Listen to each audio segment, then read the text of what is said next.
With the help of the Swindon Society, we're stepping back in time to Swindon of yesteryear. We travel from Old Town through to Coate Water.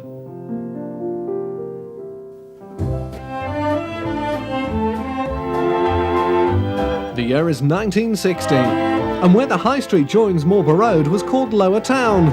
The road is Coate Road. The 60s view shows many of the buildings that have now been replaced. A bank, office blocks and flats block out the view of Christchurch Spire and the Tower of the Corn Exchange even more.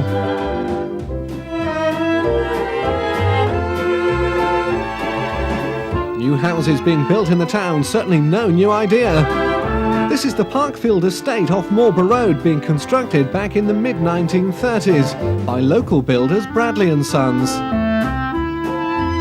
At £730 each, these were high-quality detached and semi-detached homes, equipped with all modern appliances like Ascot water heaters, bringing the promise of hot water to any tap at any time.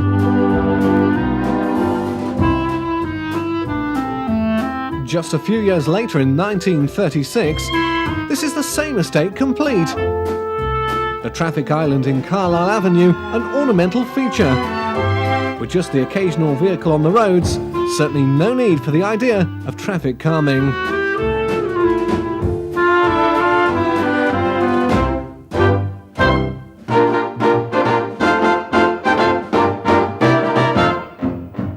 This is the Coate Road junction with Hodson Road, also known as Piper's Corner.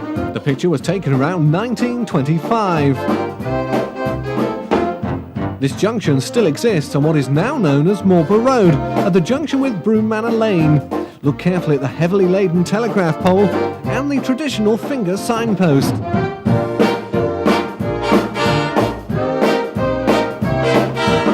Here's the main entrance to Coate Water back in the 1930s. The town's new bus service was extended here in 1927. Over 3,400 passengers being carried on the very first day alone. The single fare was threepence, under 2p in today's money.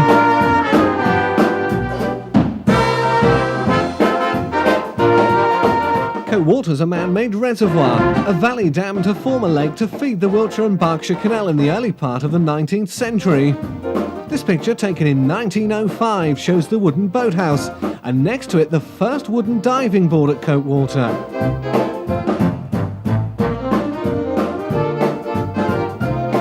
Here's a view of the reservoir taken later in 1955. In fact, the view is much the same as today, and shows the larger concrete diving board that stands high above the lake, built in 1936. The council took over the land, which was previously used by the canals, in 1914, and maintained the dam which forms the bank at the northern end of the lake. The whole area was turned into the country park that we know so well today.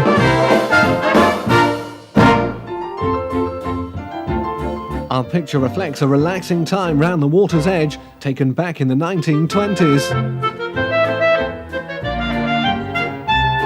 Here's a view taken in 1900. It shows the sluice gate which allowed the water to flow down from the reservoir to top up the canal. The remains of the gate, which has been bricked up, can still be seen near the Rangers Centre today. Here's the shallow paddling pool that provided hours of entertainment for the youngsters of the town. The pool has now been filled with sand, and with swings and slides installed, it now acts as the children's play area. And finally, here's a scene which has been familiar to Swindonians for many years. Swimming was allowed in the main reservoir until it became polluted in the 1960s. Here, crowds of people are seen using the swimming pool. It was later partially filled in, and today serves as the paddling pool for the youngsters. That's a look back to yesteryear, thanks to the efforts of the Swindon Society, continuing to bring us a glimpse of Swindon through the years.